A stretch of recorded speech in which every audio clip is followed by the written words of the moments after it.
Office, ठीक है ना? आप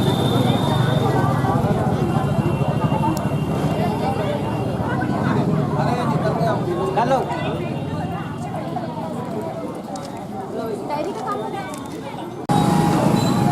मेरा आप सभी बहनों से निवेदन है कि आप सभी पंक्तिबद्ध होकर बैठ जावे। मातृशक्तियों से भी मेरा निवेदन है।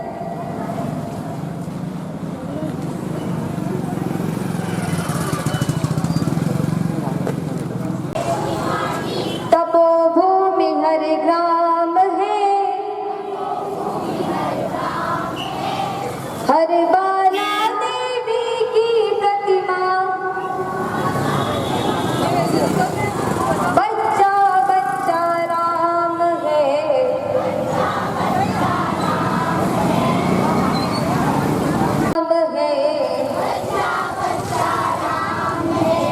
चंदन है इस देश की माटी,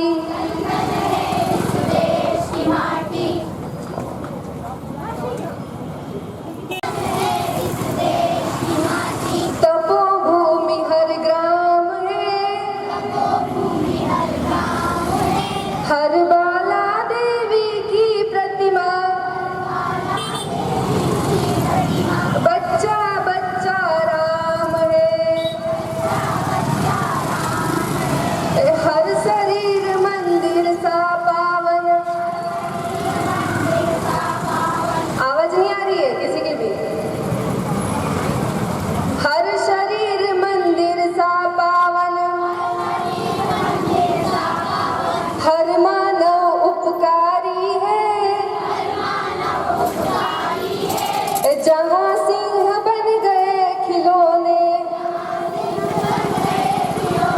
गाय जहाँ माँ प्यारी है,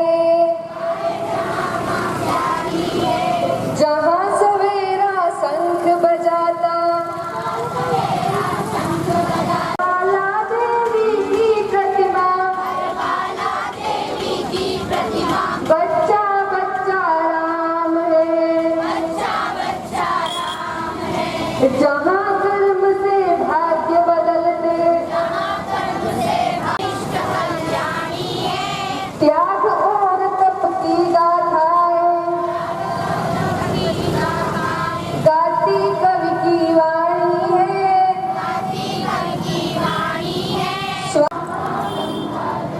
निर्मल है अविराम है, हर बाला देवी की प्रतिमा, जहाँ खेत में हल के नीचे खेला करती सीता है, जीवन का आदर्श यहाँ पर परमेश्वर का धाम है, हर बाला देवी की प्रतिमा, चंदन है इस देश की माटी, तपोभूमि हर ग्राम है।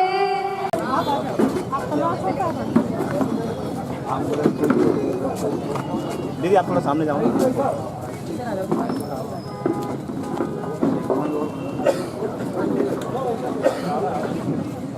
दीप ज्योति परम ब्रह्म, दीप ज्योति जनार्दना, दीपो हरतु मे पापम, दीप ज्योति नमोस्तुते, शुभं करोति कल्याणम, आरोग्यम सुख संपदा, देश बुद्धि विनाशाय, आत्म ज्योति नमोस्तुते।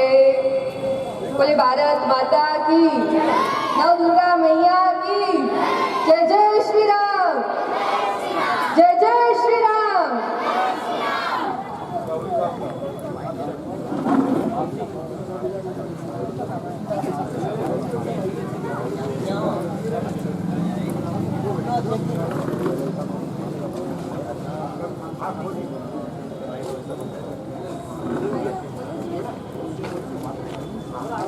दो तीन लगा बोले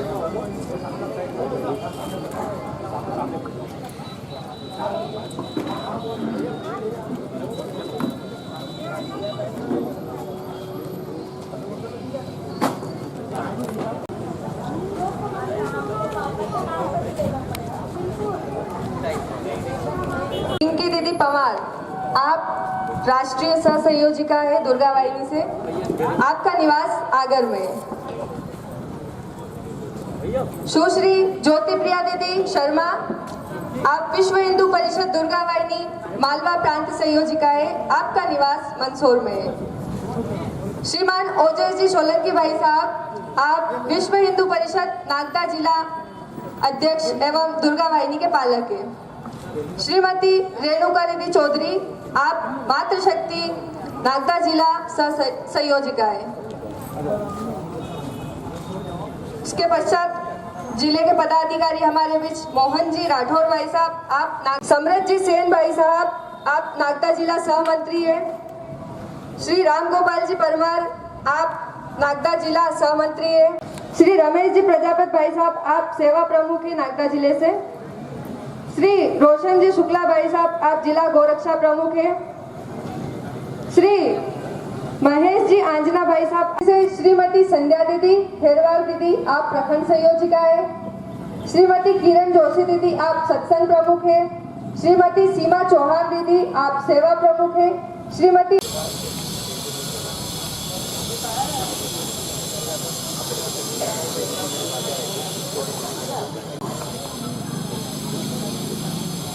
वैचारिक परिवर्तन लाने के लिए समाज के प्रत्येक घटक में अपनी भूमि, अपने समाज, अपने परंपरा और अपने राष्ट्र के प्रति उत्कर्ष प्रेम जागृत करना पड़ेगा। जितने विपरीत संस्कार हैं उन्हें अतः कारणों से उखाड़ कर फेंकना होगा। जय श्री राम।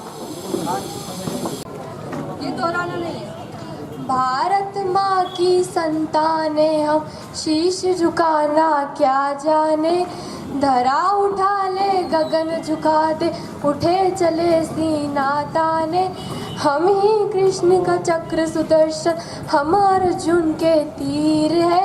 ध्रुव प्रहलाद भरत के भाई, हम अभिमन्यु वीर है।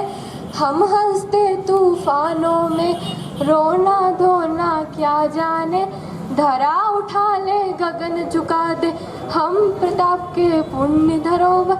हम ही शिवा की शान है, हम ही राम के अग्निबाण है। चंद्रगुप्त की मान है, गुरु गोविंद के वंशज है। हम ही धर्म बदलना क्या जाने। धरा उठा ले गगन झुका दे, यह धरती अपनी माता है। हम इसकी संतान है, इसकी सेवा में अर्पित कर दे तन मन और प्राण है। इसकी निष्दिन करे आरती और तराने क्या जाने। धरा उठा ले गगन झुका दे। जय श्री राम।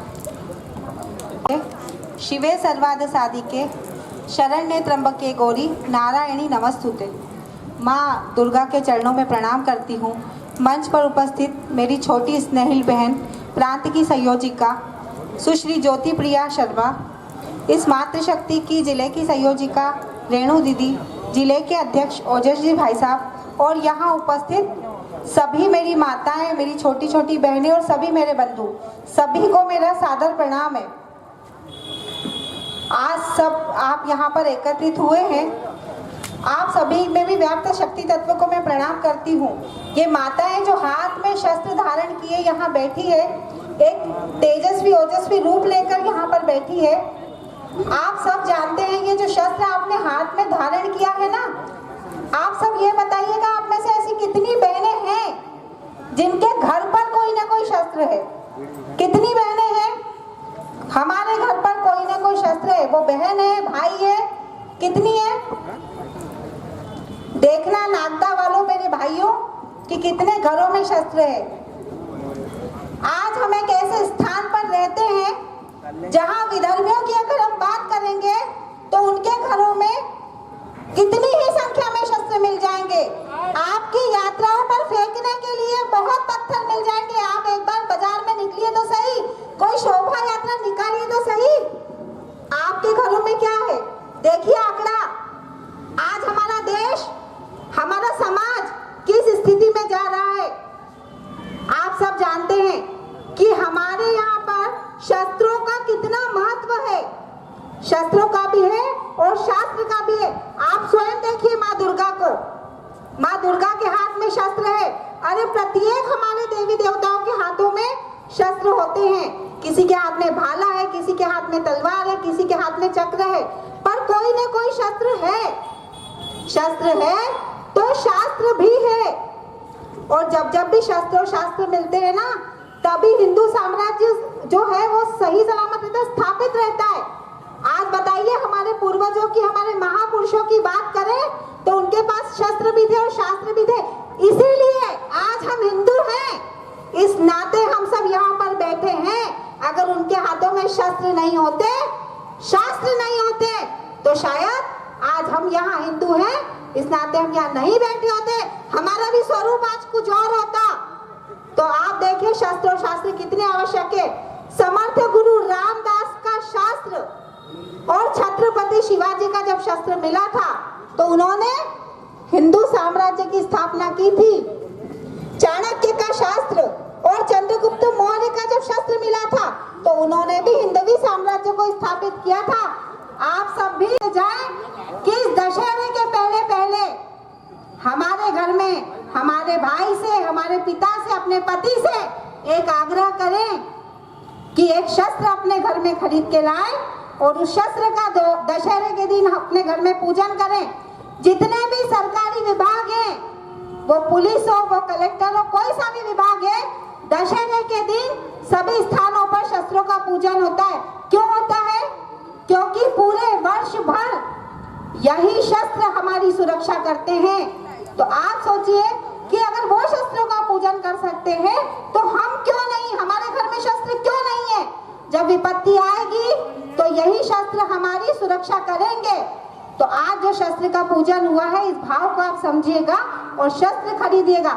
यहाँ मेरी माताएं बैठी है, माताएं तो निर्माता होती है, जगत जननी होती है, माँ ही प्रथम गुरु होती है। हमारी जो माताएं यहाँ बैठी है, अपने बच्चों को संस्कार देने का काम भी हमारी माताएं करती है। आज यहाँ दुर्गा वाहिनी की बहनें भी बैठी है। दुर्गा वाहिनी की स्थापना ही दुर्गा अष्टमी के दिन हुई थी और महिषासुरमर्दिनी को आदर्श मानकर दुर्गा वाहिनी की स्थापना की थी और दुर्गा वाहिनी नाम रखा था। क्यों नाम रखा दुर्गा वाहिनी? क्योंकि दुर्गा वाहिनी का अर्थ ही होता है माँ दुर्गा की सेना। दुर्जन करेगी दुर्गा वाहिनी समाज में जाकर, तो सेवा, सुरक्षा और संस्कार का भाव लेकर पूरी दुनिया में हमारी दुर्गा वाहिनी काम कर रही है।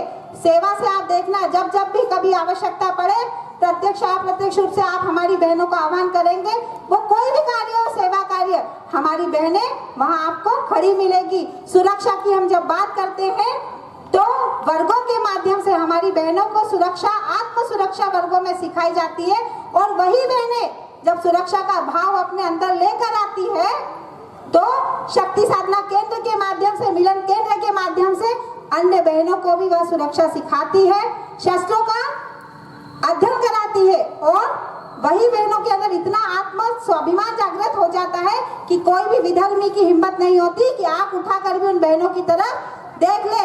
संस्कारों की अगर हम बात करें तो संस्कारों के लिए भी हमारी बहनों को वहाँ कई चीजें वहाँ सिखाई जाती है और वही बहनें बाल संस्कार के माध्यम से अपने अपने स्थानों पर आकर बच्चों को प्रशिक्षण देती है। आप सब माताएं यहाँ बैठी है, बहनें यहाँ बैठी है। आज हम बहुत ही सौभाग्यशाली हैं कि हमारा जो जन्म है, इसमें कई विश्व हिंदू परिषद दुर्गा वाहिनी की कार्यकर्ता है, माता शक्ति की कार्यकर्ता है, बजरंग दल के कार्यकर्ता है। ऐसा सौभाग्य भगवान ने हमको प्रदान किया है।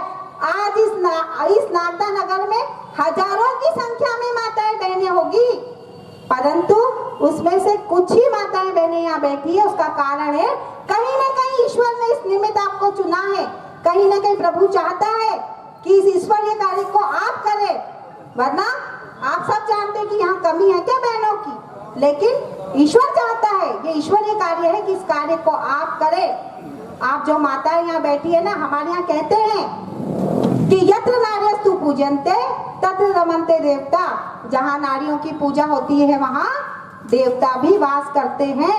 नारी तू नारायणी, ऐसी संज्ञा हमारी माताओं को दी जाती है। तो आज क्या स्थिति है, जिसको हम क्या मानते हैं कि नारी तू नारायणी, हमारे यहाँ पूजा होती है, महिलाओं की पूजा होती है। हमारे यहाँ तो पूर्व काल से ही नारी को प्रथम स्थान दिया गया है। इसीलिए तो कहते हैं हमारे यहाँ, आपने सुना होगा ना कि लक्ष्मी नारायण, राधे श्याम, सीताराम, मतलब हमारे देवी देवताओं के आगे भी अगर नाम आता है तो पहले देवी का नाम आता है। प्रथम पूज्या हमारे यहाँ देवी होती है। आप जो यहाँ से बैठी है, दुर्गा भी आप है, सरस्वती भी। ईश्वर ने हमको अर्थ का बल दिया ताकि हम स्वावलंबी बन सके। ईश्वर ने हमको आत्मबल दिया ताकि किसी भी कार्य को हम कर सके। ईश्वर ने हमको बुद्धि बल दिया ताकि सही और गलत का निर्णय हम ले सके। उससे भी बड़ा बल दिया है ईश्वर ने हमको, संगठन का बल। आप बताइए कि एक लकड़ी अगर है तो उसके टुकड़े कोई भी कर सकता है, लेकिन वही लकड़ी जब गट्ठर बन जाती है तो उसको कोई नहीं तोड़ सकता। हम कहते हैं ना कि ये एक उंगली को कोई तोड़ सकता है, लेकिन यही अगर मुट्ठी बन जाए तो कोई नहीं हिला सकता। तो हमको संगठन की शक्ति को पहचानना होगा। आज हमारी क्या स्थिति है हमारे देश में? आप स्वयं जानते कई महापुरुष हुए हैं। महाराणा प्रताप हुए, छत्रपति शिवाजी हुए, छत्रपति संभाजी हुए, महाराजा छत्रसाल हुए, भगत सिंह, सुखदेव, राजगुरु, चंद्रशेखर आजाद, विवेकानंद। ऐसे हीरो हमारे देश में हुए हैं, ऐसे वीर हमारे देश में हुए। और यह वीर सेरेलैक पीकर वीर नहीं बने हैं, यह तो उन शेरनियों के वक्ष का दूध पीकर वीर बने हैं जिन शेरनियों ने इनको जन्म दिया है। मैं तो यही कहूंगी कि धीर बचा ले, नीर बचा ले, अब तो अपना चीर बचा ले। यह जो भारतवर्ष है ना, इस भारतवर्ष की जो आधारशिला है ना, वह है कुटुंब। और उस कुटुंब की जो नींव है वह है नारी। अगर नारी ही पथभ्रष्ट हो जाएगी, अगर हमारी माताएं पथभ्रष्ट हो जाएगी, हमारी बहनें पथभ्रष्ट हो जाएगी, तो हिंदुओं का अस्तित्व, इस देश का अस्तित्व समाप्त हो जाएगा। अब कोई डायरेक्ट आपसे लड़ने नहीं आएगा। आप देखिए, पहले हम कुटुंब में रहते थे, परिवार में रहते थे। हम तो वो लोग हैं जो पूरी दुनिया को कुटुंब मानते हैं। वसुदेव कुटुंबकम का भाव रखने वाले हम लोग, जो पूरी दुनिया को कहते हैं कि यह हमारा कुटुंब है। पहले हमारी अगर कोई बीमार हो जाता था तो इतना बड़ा कुटुंब होता था कि दादा है, दादी है, ताऊ है, चाचा है, चाची है, बुआ है, बहुत बड़ा परिवार। और आज वो कुटुंब क्या हो गया? देखरेख करने के लिए लोग होते थे ना, धीरे धीरे वह हो गया परिवार। हम दो, हमारे दो, और आगे बढ़ गए हम। इसके आगे क्या हो गया कि शेर का बच्चा एक ही अच्छा, यहाँ तक कम नहीं था, और आगे बढ़ गए हम। तो क्या हो गया है? क्या हो गया है कि अब हम लिव इन रिलेशनशिप में हमारी बहनें रहने लगी है कि नो शादी, नो झंझट। आप बताइए, जिसको हम कहते हैं कन्यादान, उस कन्यादान करने वाले पिता से आप पूछिए कि वह जब अपनी बेटी का कन्यादान करता है तो वह स्वयं को कितना सौभाग्यशाली मानता है। लेकिन अब हम क्या कर रहे हैं? लिव इन रिलेशनशिप में रह रहे हैं। कोई युवक हमको पसंद आया, उसके साथ हम रहे, नहीं जमा तो छोड़ दिया। कोई शर्त है क्या कि पहले इस्तेमाल करो फिर विश्वास करो कि आज किसी और के साथ, कल किसी और के साथ, परसों किसी और के साथ? ये हमारी संस्कृति है क्या? ये हमारे संस्कार है? और आगे बढ़ गए हम। अब तो ये हो गया है कि समलैंगिक विवाह होने लगे हैं। एक युवती किसी युवती से विवाह कर रही है, एक युवक किसी युवक से विवाह कर रहा है। आप सोचिए, अपनी आंखें खोलिए कि कितना बड़ा जनसंख्या का षड्यंत्र हमारे ऊपर थोप दिया गया है, जिसको कौन अपना रहा है? हिंदू अपना रहा है। एक इतना बड़ा षड्यंत्र। आप बताएं, जब एक युवक किसी युवक से विवाह करेगा तो क्या हमारी जनसंख्या बढ़ पाएगी? एक युवती अगर किसी युवती से विवाह करेगी तो क्या हमारी जनसंख्या बढ़ पाएगी? आज आप बताइए कि कुटुंब का महत्व खत्म हो गया, परिवार का महत्व खत्म हो गया। हम धीरे धीरे सिमट गए, हम अकेले रहना पसंद करते हैं। फेमिनिज्म की बात हम करते हैं, स्वतंत्रता की बात हम करते हैं। अरे हमारे यहाँ तो पहले से ही नारी को स्वतंत्रता दी गई है। तो वो कुटुंब कहाँ गए? आपके बच्चे और पूरी दुनिया सिर्फ मोबाइल हो गई है, सिर्फ मोबाइल। मैंने अभी शस्त्र की बात की। हम 20,000 रुपए का मोबाइल खरीद सकते हैं, 10,000 रुपए का मोबाइल खरीद सकते हैं। प्रत्येक बहन के पास मोबाइल होगा, लेकिन घर के अंदर 500 रुपए का शस्त्र नहीं है। ऐसी हमारी स्थिति है। आप सोचिए, जब बड़े परिवार होते थे और अगर कोई लड़ने आ जाए तो 50 लोग एक साथ लठ लेकर निकलते थे। आज हमारी बहन बेटियों को, परिवार वालों को कोई मार कर भी चला जाए ना, तो लाश मिलती है 5-5, 10-10 दिन बाद। जब सड़ जाती है तो पता चलता है कि कोई देखने वाला, कोई संभालने वाला भी नहीं है। जय जय श्री राम। घोष वाहिनी घोष सिद्ध।